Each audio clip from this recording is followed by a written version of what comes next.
20 years after. Chapter 11. Wealth does not necessarily produce happiness.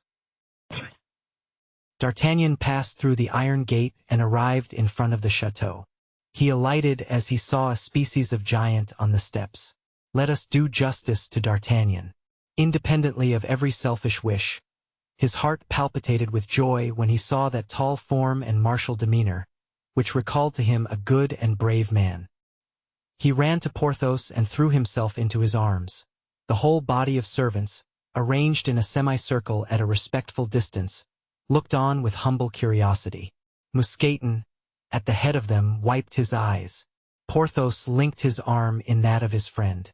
"Ah, how delightful to see you again, dear friend!" he cried, in a voice which was now changed from a baritone into a bass. "You've not then forgotten me?" "Forget you? Oh, dear du Vallon, does one forget the happiest days of flowery youth, one's dearest friends, the dangers we have dared together? On the contrary, there is not an hour we have passed together that is not present to my memory." "Yes, yes," said Porthos, trying to give to his mustache a curl which it had lost whilst he had been alone. "Yes, we did some fine things in our time, and we gave that poor cardinal a few threads to unravel." And he heaved a sigh. "Under any circumstances," he resumed, "you are welcome, my dear friend. You will help me to recover my spirits. Tomorrow we will hunt the hare on my plain, which is a superb tract of land, or pursue the deer in my woods, which are magnificent. I have 4 harriers which are considered the swiftest in the county, and a pack of hounds which are unequaled for 20 leagues around." And Porthos heaved another sigh. "But, first," interposed D'Artagnan, "you must present me to Madame du Vallon." A third sigh from Porthos. "I lost Madame du Vallon 2 years ago," he said, "and you find me still in affliction on that account. That was the reason why I left my Chateau du Vallon near Corbeil, and came to my estate, Bracieux." Poor Madame du Vallon. Her temper was uncertain, but she came at last to accustom herself to my little ways and understand my little wishes. "So you are free now and rich?" "Alas!" groaned Porthos. "I am a widower and have 40,000 francs a year. Let us go to breakfast." "I shall be happy to do so. The morning air has made me hungry." "Yes," said Porthos. "My air is excellent." They went into the chateau. There was nothing but gilding, high and low. The cornices were gilt, the moldings were gilt, the legs and arms of the chairs were gilt. A table, ready set out, awaited them. "You see," said Porthos, "this is my usual style." "Devil take me," answered D'Artagnan. "I wish you joy of it. The king has nothing like it." "No," answered Porthos. "I hear it said that he is very badly fed by the cardinal, Monsieur de Mazarin. Taste this cutlet, my dear D'Artagnan. 'Tis off one of my sheep. You have very tender mutton, and I wish you joy of it," said D'Artagnan. "Yes, the sheep are fed in my meadows, which are excellent pasture. Give me another cutlet. No, try this hare, which I had killed yesterday in one of my warrens." "Zounds, what a flavor!" cried D'Artagnan. "Ah, they are fed on time only, your hares." "And how do you like my wine?" asked Porthos. "It is pleasant, isn't it?" "Capital. It is nothing, however, but a wine of the country." "Really?" "Yes, a small declivity to the south, yonder on my hill, gives me 20 hogsheads. Quite a vineyard, hey?" Porthos sighed for the 5th time. D'Artagnan had counted his sighs. He became curious to solve the problem. "Well now," he said, "it seems, my dear friend, that something vexes you. You are ill, perhaps? That health, which— Excellent, my dear friend. Better than ever. I could kill an ox with a blow of my fist. Well, then, family affairs, perhaps?" "Family. I have, happily, only myself in the world to care for." "But what makes you sigh?" "My dear fellow," replied Porthos, "to be candid with you, I am not happy." "You are not happy, Porthos? You who have chateau, meadows, mountains, woods, you who have 40,000 francs a year, you are not happy?" "My dear friend, all those things I have, but I am a hermit in the midst of superfluity, surrounded, I suppose, only by clodhoppers, with whom you could not associate. Porthos turned rather pale and drank off a large glass of wine. No, but just think, there are paltry country squires who have all some title or another and pretend to go back as far as Charlemagne, or at least to Hugh Capet. When I first came here, being the last comer, it was for me to make the first advances. I made them, but you know, my dear friend, Madame du Vallon. Porthos, in pronouncing these words, seemed to gulp down something. Madame du Vallon was of doubtful gentility. She had, in her first marriage, I don't think D'Artagnan, I am telling you anything new, married a lawyer. They thought that nauseous. You can understand that's a word bad enough to make one kill 30,000 men. I have killed two, which has made people hold their tongues, but has not made me their friend. So that I have no society. I live alone. I am sick of it. My mind preys on itself. D'Artagnan smiled. He now saw where the breastplate was weak, and prepared the blow. But now, he said, that you are a widower, your wife's connection cannot injure you. Yes, but understand me, not being of a race of historic fame like the de Courcys who were content to be plain sirs, or the Rohans who didn't wish to be dukes, all these people who are all either vicomtes or counts go before me at church in all the ceremonies, and I can say nothing to them. Ah, if I only were a baron, don't you mean? Cried D'Artagnan, finishing his friend's sentence. Ah, cried Porthos. Would I were but a baron! Well, my friend, I am come to give you this very title which you wish for so much. Porthos gave a start that shook the room. 2 or 3 bottles fell and were broken. Mousqueton ran thither, hearing the noise. Porthos waved his hand to Mousqueton to pick up the bottles. I am glad to see, said D'Artagnan, that you have still that honest lad with you. He is my steward, replied Porthos. He will never leave me. Go away now, Mouston. So he's called Mouston, thought D'Artagnan.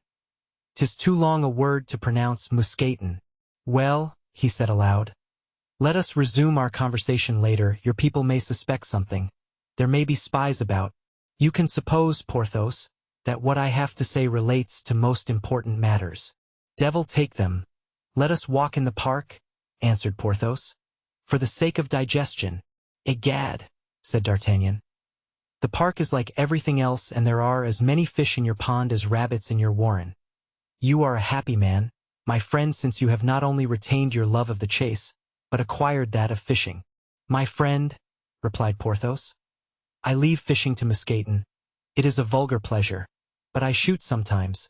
That is to say, when I am dull and I sit on one of those marble seats, have my gun brought to me, my favorite dog, and I shoot rabbits. Really, how very amusing. Yes, replied Porthos with a sigh. It is amusing. D'Artagnan now no longer counted the sighs. They were innumerable. However, what had you to say to me? He resumed. Let us return to that subject. With pleasure, replied D'Artagnan. I must, however, first frankly tell you that you must change your mode of life. How? Go into harness again, gird on your sword, run after adventures, and leave as in old times a little of your fat on the roadside. Ah, hang it, said Porthos. I see you are spoiled, dear friend. You are corpulent. Your arm has no longer that movement of which the late cardinal's guards have so many proofs.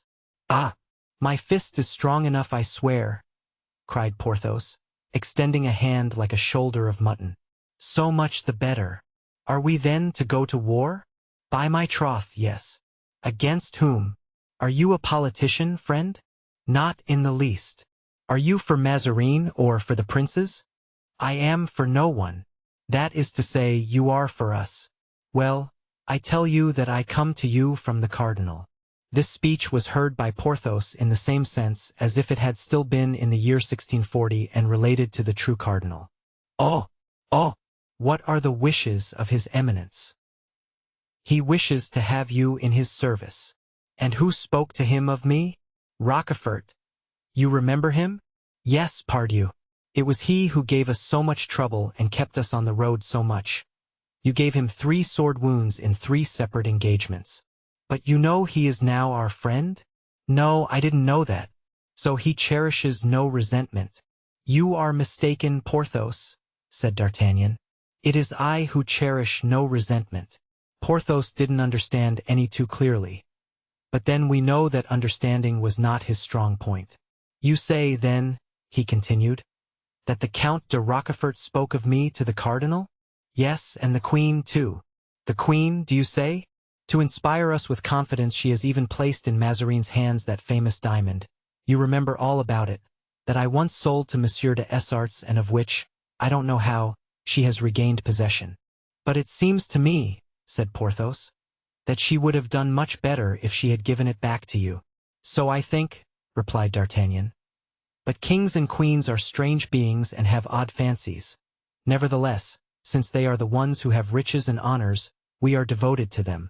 Yes, we are devoted to them, repeated Porthos. And you, to whom are you devoted now? To the king, the queen, and to the cardinal. Moreover, I have answered for your devotion also. And you say that you have made certain conditions on my behalf? Magnificent, my dear fellow, magnificent. In the first place, you have plenty of money, haven't you? 40,000 francs income, I think you said. Porthos began to be suspicious. Eh, my friend, said he, one never has too much money. Madame du Vallon left things in much disorder. I am not much of a hand at figures, so that I live almost from hand to mouth. He is afraid I have come to borrow money, thought D'Artagnan.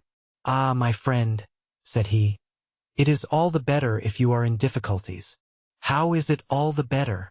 Yes, for his Eminence will give you all that you want. Land, money, and titles. Ah, said Porthos, opening his eyes at that last word. Under the other cardinal, continued D'Artagnan, we didn't know enough to make our profits. This, however, doesn't concern you with your 40,000 francs income, the happiest man in the world, it seems to me. Porthos sighed. At the same time, continued D'Artagnan, notwithstanding your 40,000 francs a year, and perhaps even for the very reason that you have 40,000 francs a year, it seems to me that a little coronet would do well on your carriage, hey? Yes, indeed, said Porthos. Well, my dear friend, win it. It is at the point of your sword.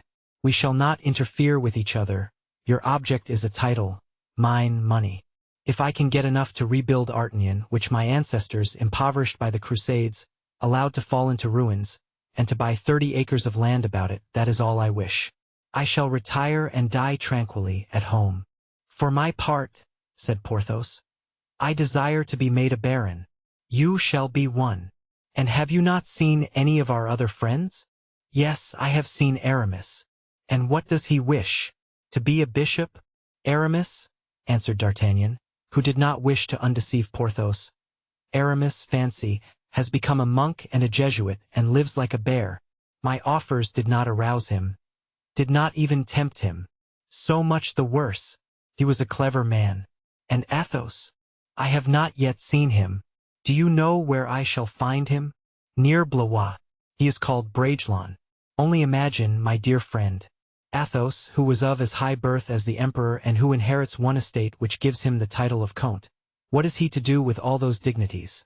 The Comte de la Fere, Comte de Bragelonne. And he has no children with all these titles? Ah, said Porthos.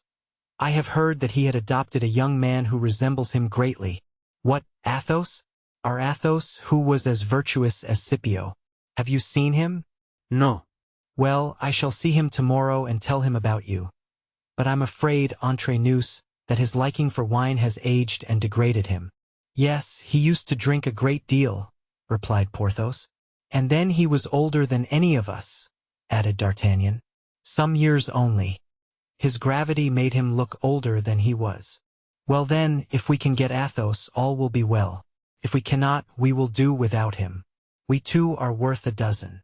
Yes, said Porthos, smiling at the remembrance of his former exploits.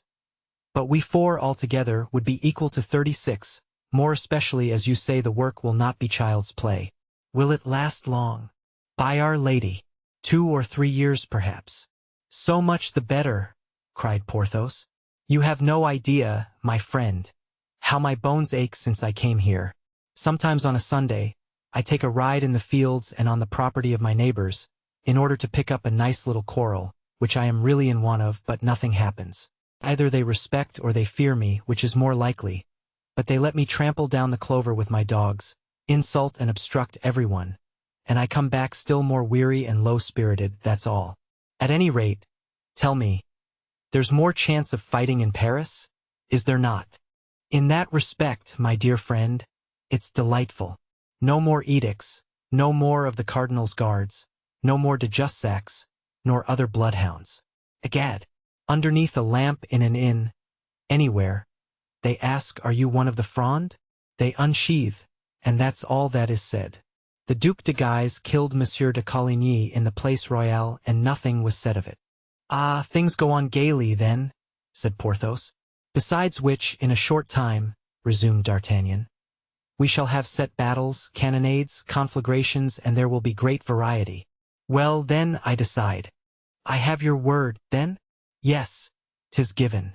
I shall fight heart and soul for Mazarin. But he must make me a baron. Zounds, said D'Artagnan. That's settled already. I will be responsible for the barony. On this promise being given, Porthos, who had never doubted his friend's assurance, turned back with him toward the castle.